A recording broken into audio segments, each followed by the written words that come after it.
कार्यक्रम सत्सङ्गको नयाँ एपिसोडमा हजुरहरूलाई स्वागत छ। आज हामी हिन्दू दर्शनको सर्वश्रेष्ठ मानिने गीताको ग्रन्थ महाभारतको रणभूमिमा रचिएको गीता कस्तो ग्रन्थ हो भनेर स्वामीजीसँग जिज्ञासा राख्नेछौँ र त्यसको उत्तरहरू हामी खोज्ने प्रयास गर्नेछौँ। स्वामीजी, हजुरलाई स्वागत छ। ओशोको गीता दर्शन हजुरको सबैभन्दा प्रिय पुस्तक, हजुरले बारम्बार भनिराख्नु भएको छ। किन गीता नै प्रिय भयो र गीतामा त्यस्तो के छ जुन अरूमा छैन? मेरो मात्रै प्रिय पुस्तक होइन, यो चाहिँ सत्यको खोज र अध्यात्ममा लाग्ने जति मान्छे छन् त्यो सबैको यो प्रिय पुस्तक हो। हिन्दूहरूसँग तीनटा जुन ग्रन्थ छ त्यो अद्वितीय छ।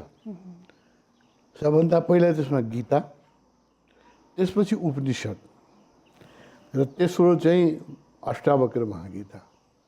यो वर्ल्ड लिटरेचरमा अनप्यारल छ। अरू कहीँ पनि संसारमा यो दाँजोको साहित्य, धार्मिक कुनै प्रकारको साहित्य रचिएकै छैन। अष्टावक्र महागीता, गीता र उपनिषद यो दुर्लभ छ। अब यसमा के छ भने सबभन्दा महत्त्वपूर्ण त अष्टावक्र महागीता हो। त अष्टावक्र महागीता जसले गीता पढेको छैन त्यसले बुझ्नै सक्दैन, होइन? गीता नपढेको मान्छेलाई अष्टावक्र महागीता बुझ्न गाह्रो हुन्छ, उपनिषद बुझ्न पनि गाह्रो हुन्छ। त्यसकारणले गीता सबभन्दा महत्त्वपूर्ण किन हो भने यो समन्वय छ। यो ए क्लासको बच्चाले पनि बुझ्न सक्छ र पिएचडीवालाले पनि जिन्दगी खपाएर पनि बुझ्न नसक्ने छ। यो दुर्लभ ग्रन्थ छ र यसमा समन्वय छ, कर्मको, ज्ञानको, भक्तिको। जस्तो अष्टावक्र महागीता जुन छ त्यो एउटा मात्रै साङ्ख्यको मात्र हो, होइन? साङ्ख्यको सर्वोत्तम ग्रन्थ हो त्यो। त त्यसमा भक्ति छैन, त्यसमा ज्ञान छैन, त्यसमा चाहिँ कर्मयोग छैन, होइन? शुद्ध साङ्ख्यको अभिव्यक्ति हो, सुन्दरतम हो। तर शुद्ध साङ्ख्य धेरै मान्छेले बुझ्न सक्दैन। जसले गीता पढाएको छैन उसले बुझ्न धेरै गाह्रो हुन्छ।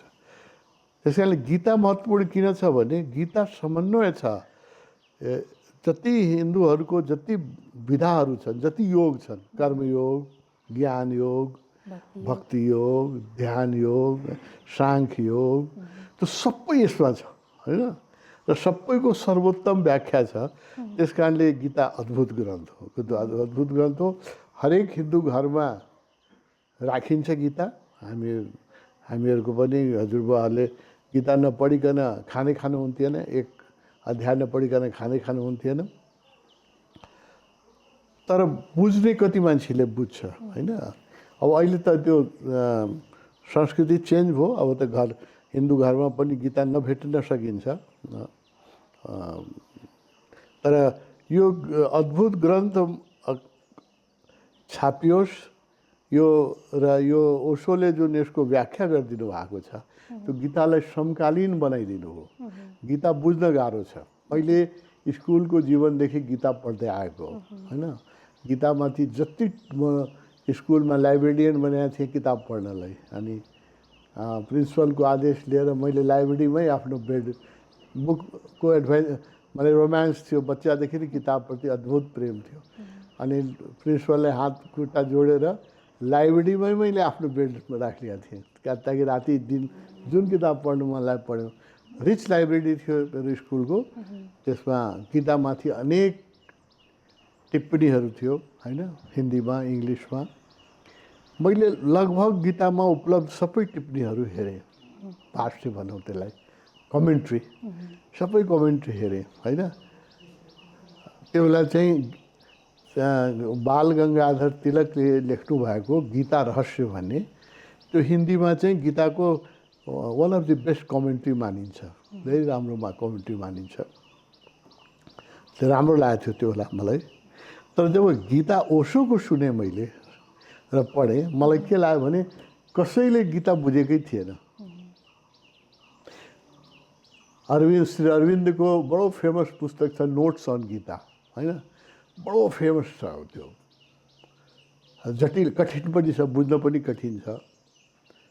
त्यस्तै प्रभुपादजीको इस्कनमा चाहिँ बडो प्रचलित छ Gita as it is, Gita जस्तो छ, यथा नाम गीता। तर जब मैले ओशोको गीता सुने र पढेँ, म दावा साथ भन्छु यो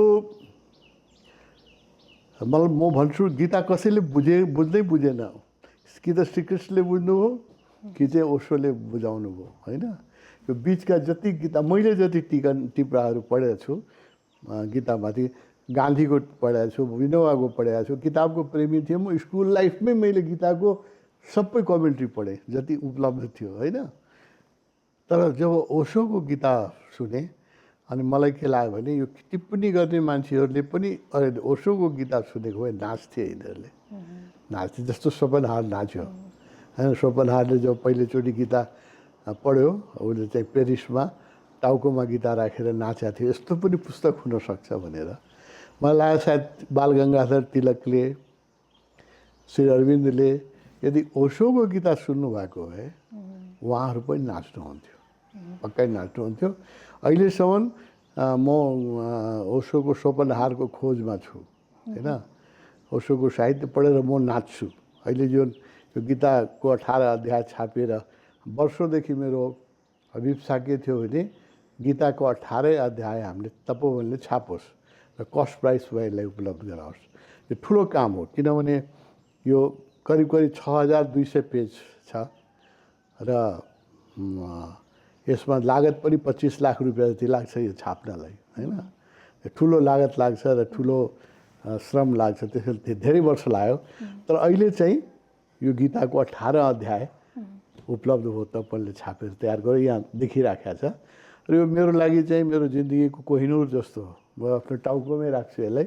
सिरानामा गयो भने मेरो बेडरुममा देख्छौ तिमीले, टाउको माथि नै राख्छु म, किनभने यो देखेर पनि यति सन्तोष निस्किन्छ। म धेरै वर्षदेखि सोचिरहेको थिएँ, मलाई देखेरै गीता यति सन्तोष लाग्छ, छोएर यति सन्तोष लाग्छ। कुनै अध्याय कहीँबाट उठाएर कुनै श्लोकको व्याख्या पढेपछि म नाच्छु, सोपनहार जस्तै नाच्छु। हजुरले सोपनहारको कुरा गरिराख्नु हुँदाखेरि जहिले पनि ओशोको पनि म सोपनहार जस्तै मान्छे खोजिरहेको छु। हामीले त्यो रूप हजुरमा देख्छौँ।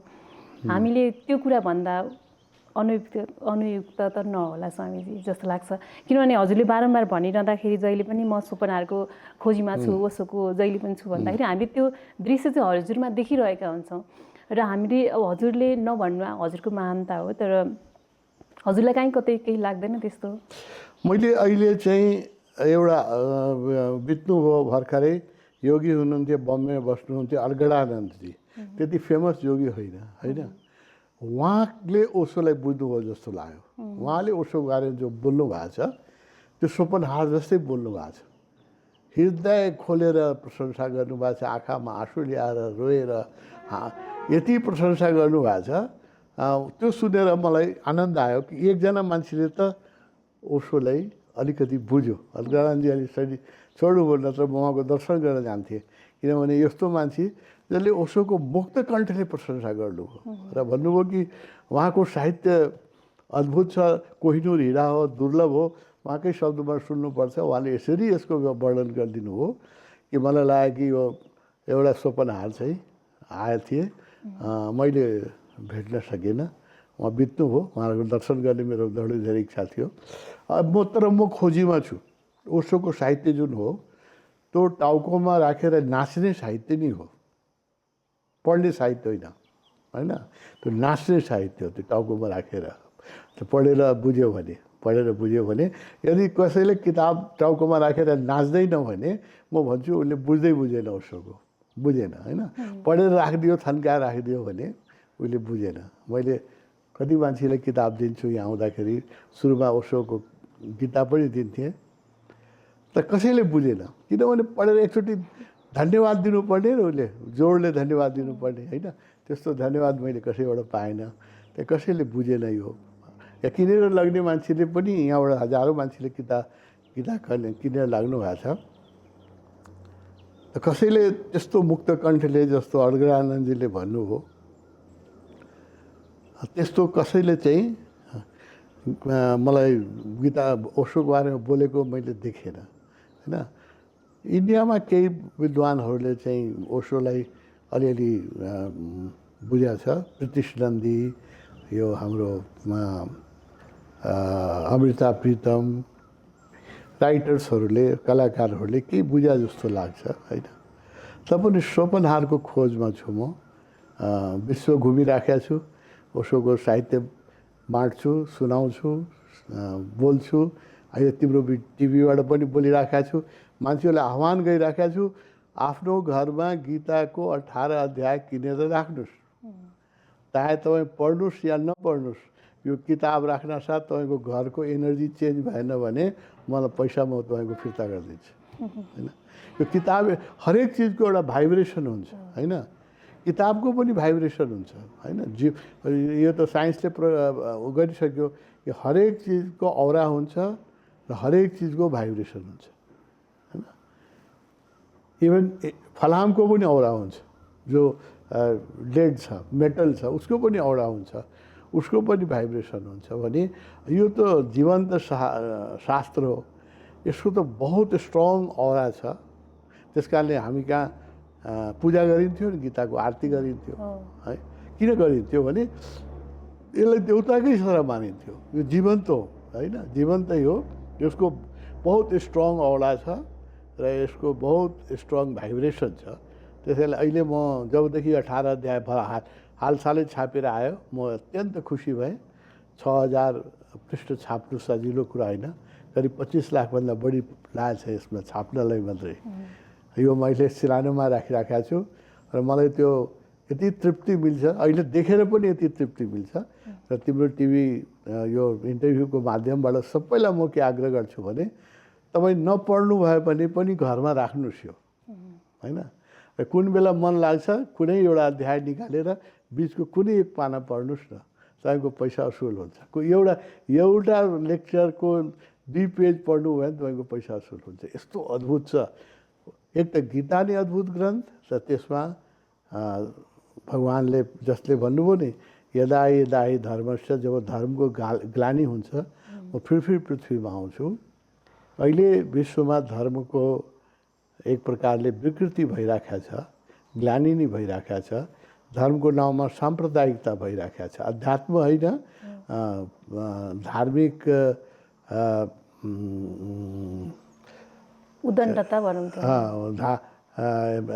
रिलिजियस हिपोक्रेसी भनौँ र आतङ्क धार्मिक उग्रवाद भइरहेको छ त्यो धर्म होइन होइन उग्रवादी कुनै धार्मिक जो धर्मको प्रति दुराग्रही छन् त्यो धार्मिकै होइन त्यो उसको धर्मै न हिन्दू चाहे हिन्दू जो फेनेटिक्स होस् इङ्ग्लिसमा त शब्द छ फेनेटिक चाहे हिन्दू फेनेटिक्स होस् चाहे क्रिस्चियन फेनेटिक्स होस् चाहे मुस्लिम फेनेटिक्स होस् होइन उनीहरूलाई हेर उनीहरूमा समानता देखिन्छ किनभने उनीहरूको धर्म न हिन्दू हो न इस्लाम हो न उनीहरूको धर्मै फेनेटिजम हो फेनेटिजम आफैमा एउटा धर्म छ होइन त्यो पागलपनको धर्म त्यस कारणले जो फेनेटिक छ त्यो कुनै धर्मको हुन सक्दैन अहिले 21वीं शताब्दीमा पृथ्वीबाट फेनेटिजमलाई मेटाउनलाई श्रीकृष्णै अवतार लिएर आउनु भएको छ र त्यो अवतारको नाम हो ओशो होइन र त्यो ओशोको यो दुर्लभ ग्रन्थ हो गीता यसको मुक्त कण्ठले म प्रशंसा गर्छु र सबै मित्रलाई आग्रह गर्छु नपढ्नुहोस् केही फरक पर्दैन आफ्नो घरमा राख्नुहोस् हजुरले सुरुमा पनि भन्नुभयो हजुरको हजुरबुवाले गीता पढ्नुपर्छ भनेर भन्नुहुन्थ्यो भनेर मलाई पनि मेरो हजुरबुवाले जहिले पनि गीता पाठ गर्नुपर्छ भनेर भन्नुहुन्थ्यो र उहाँले पनि सधैँ पाठ गरिराख्नुहुन्छ हरेक घर घरमा पाठ गरिन्छ खैर कतिपय विद्रोही चेत भएका व्यक्तिहरूले गीता पढ्नु हुँदैन यसले बिगार्छ भन्नु होला तर पनि समग्रमा हामी हिन्दूहरूको नै भनौँ धेरै घरमा पाठ गरिन्छ यो ग्रन्थ चाहिँ पाठ गर्ने हो कि मनन गर्ने हो स्वामीजी खासमा अब यसमा 700 श्लोक छ होइन। अब कण्ठ गरेका छन् धेरै मान्छेले 700 श्लोक कण्ठ गरेका छन् उनीहरूलाई। यो चाहिँ कुनै श्रीकृष्ण जस्तो व्यक्तिले मात्रै बुझाउन सक्छ। यो मनन गरेर पनि हुँदैन, पाठ गरेर पनि हुँदैन। गीताको जुन मूल गुटका छ त्यो त सानो छ नि, यत्रो छ गीता प्रेसले। मसँग पुरानो गीता स्कुलमा हुँदाखेरि गीता प्रेसबाट किनेको मेरो गीता छ अहिले पनि, त्यो 2 पैसामा किनेको थिएँ। त्यो मोल थियो 2 पैसा होइन। गीता प्रेसले सस्तै छाप्छ त्यो बेला झन्। अब यसमा यो पढेर के बुझिन्छ? यो मैले त बच्चादेखि पढ्दै आएको हो। यो पढेर यसको अर्थ गीताको बुझिँदैन होइन। यसको गीता बुझाउनलाई एउटा कृष्ण चैतन्य नै चाहिन्छ। कृष्ण चेतना भएकै मान्छे, विद्वानले सक्दैन। मैले जति नाम लिएँ नि, तिलक बाल गङ्गाधर तिलक महाविद्वान हुनुहुन्थ्यो। उहाँले जुन किताब गीता रहस्य लेख्नुभयो इन्डियामा one of the best commentary मानिन्छ। But he was a scholar, he was not Krishna. राजनीतिक हुनुहुन्थ्यो। उहाँले पुरै किताब गीतालाई चाहिँ कर्मयोगमा ढालिदिनु हो, किनभने इन्डियालाई इन्डिपेन्डेन्ट गर्नु थियो, राजनीतिक उद्देश्य थियो। पुरा 18 अध्यायलाई उहाँले कर्मयोगमा ढालिदिनु हो। कर्मयोग गीताको 1 अध्याय हो, 3 अध्याय हो मात्रै हो। यसमा त भक्ति योग छ, ज्ञान योग सबै छ नि।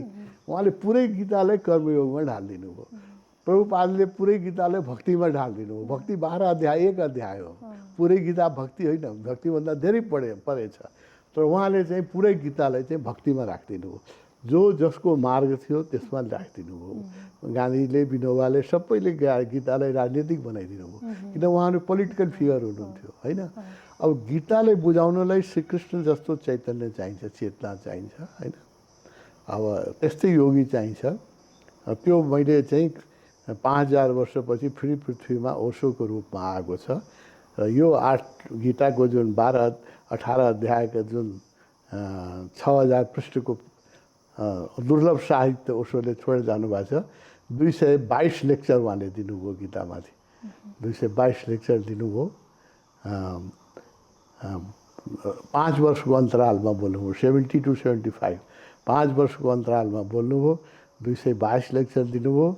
यो चाहिँ विश्व साहित्यको अमूल्य सम्पदा हो।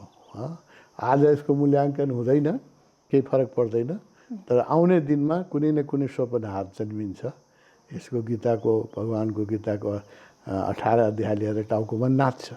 दुर्भाग्य के हो भने यो सबै इङ्ग्लिसमा ट्रान्सलेट हुन सकेको छैन। अहिले हिन्दीमा मात्रै छ। विश्व भाषामा यसको ट्रान्सलेसन अब 1-2 अध्याय गरेको छ जर्मनमा पनि, इङ्ग्लिसमा पनि, विभिन्न भाषामा भएको छ। 18औँ अध्यायको अनुवाद भएको छैन। त्यस कारणले अहिले पश्चिमी जगतमा यो पुगेकै छैन। हिन्दी जगतमा मात्रै यो दुर्लभ ग्रन्थ उपलब्ध छ। हिन्दी पढ्न सक्ने र बुझ्न सक्ने प्रत्येक व्यक्तिसँग मेरो के आग्रह छ भने यो हामीले छापेर 18 अध्याय ओशोको उपलब्ध गराएको छु। विश्व अहिले पाउन पनि गाह्रो छ, कहीँ तपाईँ मात्रै उपलब्ध छ यो होइन। र कस्ट प्राइसमा उपलब्ध छ। र त्यसमा पनि होल सेट किन्नलाई हामी विशेष डिस्काउन्ट दिइराखेका छौँ। हामी के चाहन्छौँ भने हरेक बुद्धिजीवी नेपालीको घरमा यो किताब पुगोस् होइन। बुद्धिजीवीहरू हिजो इन्टरनेट धेरै हेर्छन्, किताब कम पढ्छन्। तर किताब घरमा रहोस्। कुनै दिन विषाद लाग्यो भने, गीताको जन विषादबाट भएको हो, मनमा विषाद आयो भने एउटा गीता 18 अध्यायबाट कुनै तान्नुहोस्, कुनै पाना खोलेर 2 पाना पढ्नुहोस्, तपाईँको विषाद शान्त भएन भने म पैसा फिर्ता गरिदिन्छु भने यस्तो मेरो दाबी छ। यो खासमा धार्मिक दर्शन हो कि जीवन दर्शन हो स्वामी चाहिँ गीता दर्शन चाहिँ? यो अद्भुत गीत हो, यो अद्भुत हो। यसमा के छ भने जीवनका अत्यन्त विषादमा अर्जुन थियो, अत्यन्त दुःखमा थियो, पलायन गर्दै थियो, भाग्दै थियो होइन। मान्छेले कसरी मार्ने, आफ्नै आफन्तसँग कसरी लड्ने भने उसको मनमा अनेक प्रकारका प्रश्नहरू थिए। र त्यो प्रश्नबाट जब कृष्णले जवाब दिन थाल्नुभयो, उसले कर्मयोगका, साङ्ख्यका, भक्तिका अनेक प्रश्न उठाए। 700 यसमा चाहिँ श्लोक छन्। अर्जुनका सैकौँ प्रश्न छ यसमा, जसको ओशोले श्रीकृष्णले उत्तर दिनुभएको छ होइन। यहाँ मात्रै होइन, उसले चाहिँ गर्दा गर्दा यति भक्तिमा डुब्यो कि उसले भगवान् कृष्ण त उसको सखा हुनुहुन्थ्यो, मित्र हुनुहुन्थ्यो। उसले भन्यो कि तपाईँ त साक्षात् परमेश्वर हुनुहुन्छ, मेरो मित्र मात्रै हुनुहुन्न, मलाई आफ्नो विश्वरूप देखाउनुहोस् होइन। उहाँको जो दुर्लभ रूप छ त्यो विश्वरूपको दर्शन 12 अध्यायमा छ। त्यो विश्वरूपको दर्शन पनि 11 अध्यायमा छ, 11 अध्यायमा छ। विश्वरूपको दर्शन पनि श्रीकृष्णले गराउनु हो अर्जुनलाई। त्यसै अर्जुन चाहिँ भक्त पनि हो, बहुत इन्टेलिजेन्ट क्वेश्चनर पनि हो, बडो राम्रो साधक पनि हो। सबै गुण भएको व्यक्तिले कृष्णसँग यस्तो ज्ञान चाहिँ झार्न सक्यो उसले, अरूले सकेन कसैले। यो 700 श्लोक जुन छन् यो चाहिँ संसारको सबभन्दा महत्त्वपूर्ण ग्रन्थहरूलाई मान्न सकिन्छ। यसको अगाडि संसारको कुनै ग्रन्थको तुलनै हुन सक्दैन। हजुरले यसो भनिरहनु हुँदा यसको सार तत्त्व के हो, हजुरले कसरी बुझ्नुभयो भनेर मैले प्रश्न राख्दा उपयुक्त हुन्छ? जरुर हुन्छ। यसमा यस्तो छ, यसकाले यो विशेष हो, यदि तिमी भक्त छ भने यसको सार तत्त्व भक्ति हो। 12 अध्याय हो होइन। यदि तिमी कर्मठ छ, कर्म गर्ने व्यक्ति छ भने तिम्रो लागि सार तत्त्व तेस्रो अध्यायमा छ होइन। अब साङ्ख्य छ भने तिमीले चाहिँ ज्ञानबाटै प्राप्त गर्न सक्छ भने द्वितीय अध्याय पर्याप्त छ। द्वितीय अध्यायमा गीता पुरा हुन्छ साङ्ख्य योगीको लागि होइन। मलाई मसँग सोध्यो भने मलाई यसको सबभन्दा जो कसैले भन्दैन, सामान्य व्यक्तिको मैले पढेँ, कसैले 18 अध्याय भन्छ, किन 18 अध्यायमा गीताको सिनोप्सिस छ। दोस्रो अध्याय कोही विद्वानहरू भन्छन् कि गीता दुई अध्यायमा पुरा हुन्छ, किन गीता दोस्रो अध्यायमा साङ्ख्यको, कर्मको सबैको सार कृष्णले राखिदिनु भएको छ। द्वितीय अध्याय श्रेष्ठ मान्छन्, कसैले 18 अध्याय श्रेष्ठ मान्छन्। मेरो अलि दुर्लभै छ। म चाहिँ यसको 6ठो अध्याय मेरो सबभन्दा प्रिय छ, आत्मसंयम योग होइन। म हरेक साधकलाई भन्छु, मैले त्यो 6ठो अध्याय चाहिँ धेरैचोटि पढाएको छु, धेरैचोटि सुनेको छु। आज बिहान पनि पढिराखेको थिएँ होइन। मलाई चाहिँ सर्वप्रिय छ त्यो गीताको 6ठो अध्याय साधकको लागि। जो साधक छ, हामीहरू साधक हौँ, हाम्रो लागि चाहिँ 6ठो अध्याय ओशो सन्यासीलाई सुट गर्छ जस्तो मलाई लाग्छ। यस्तो दुर्लभ ग्रन्थ, यस्तो ग्रन्थलाई खासमा विश्वविद्यालयमा पढाइनु र पढिनु पर्ने होइन स्वामीजी? जरुर। यो दर्शनशास्त्रमा त पढाइन्छ, त दर्शनशास्त्रका विद्यार्थी किन पढ्छन् भने बुझ, एक्जाम पास गर्नलाई पढ्छन् होइन। त्यो त गीता बुझ्नलाई पास गर्दैन नि, एक्जाम पास गर्नलाई पढ्छन्। यो त्यो कोर्स बुक हुनासाथ त्यसको मूल्याङ्कन के हुन्छ भने कोर्स कम्प्लिट, टिचरले पनि छिटो टाइममा कोर्स कम्प्लिट गराइदियो, विद्यार्थीले पनि बढीदेखि बढी मार्क ल्याएर यसको बारेमा चाहिँ एक्जाम पेपरमा लेखिदिएपछि गीता बिर्सौँ। कुनै दर्शनशास्त्रको विद्यार्थीलाई देखाएको छ जसरी म प्यासनेटली गीताको बारेमा बोलिरहेको छु, कसैले बोलेको सुनेको छ त्यसले होइन। उनीहरूको एक्जाम सिद्धियो, काम सिद्धियो है। त्यस कारणले यो त प्यासनेट लभर चाहिन्छ। स्वपनहार जस्तो मान्छे चाहिन्छ, या रोमन रोला थियो, अब त्यस्तो मान्छे चाहिन्छ। उसले के भन्छ, रोमन रोलाले के भन्छ भने, I cannot touch words of Vivekananda without feeling electric thrill in my body. जबकि विवेकानन्द विद्वान हुनुहुन्थ्यो, ठुलो विद्वान हुनुहुन्थ्यो, त ओशो जस्तो वक्ता त हुनुहुन्थेन होइन। उहाँले नि स्वयं नै विवेकानन्दलाई सोध्यो भने पनि उहाँले ओशोलाई महान मान्नुहुन्छ होइन। मेरो केही छ कम्युनिकेसन छ, मलाई थाहा छ स्वामी विवेकानन्दजीले ओशोलाई यत्रो महान मान्नुहुन्छ, आफूभन्दा धेरै महान मान्नुहुन्छ होइन। अब त्यो रोमन राजाले विवेकानन्दले त यसरी 18 अध्यायमा 222 प्रवचन त दिनुभएको छैन होइन। गीतामाथि, उपनिषदमाथि जति ओशोले बोल्नु भएको छ, जति हिन्दू धर्मको सेवा ओशोले गर्नुभएको छ, जब उहाँले आफूलाई हिन्दू भन्नुहुन्न, कुनै पनि हिन्दू गुरुले गरेका छैन। सारा महत्त्वपूर्ण उपनिषदमाथि ओशोले बोलिदिनु भयो, गीतामाथि बोलिदिनु भयो होइन, अष्टावक्र महागीतामाथि बोल्नुभयो। त्यसपछि फेरि सारा हिन्दू सन्तमाथि बोल्नुभयो उहाँ होइन। तुलसी, त्यो हाम्रो मीरादेखि लिएर कबीरदेखि लिएर नामै नसुनेको सुन्दरदास, चरणदास, हामीले नामै नसुनेका उहाँले कहाँ खोजेर ल्याउनु भयो? हिन्दू धर्मको जति सेवा ओशोले गर्नुभएको छ त्यो कुनै हिन्दू विद्वानले गरेको छैन होइन। त्यसमा म भन्छु ओशो भविष्यका मसिहा हुनुहुन्छ। ओशो बुझ्ने मान्छे, ओशो सन्यासीहरूले पनि बुझ्दैन होइन, हामी पनि बुझ्दैनौँ, कोही बुझ्दैन। ओशो बुझ्ने मान्छेको खोजमा म छु, जसले कि ओशोको किताब पढेर मुक्त कण्ठले प्रशंसा गरोस् त्यस्तो व्यक्तिको खोजमा प्रतीक्षामा छु। ओशो भविष्यका गुरु हुनुहुन्छ, भविष्यमा त्यस्तो मान्छे जरुर आउँछ।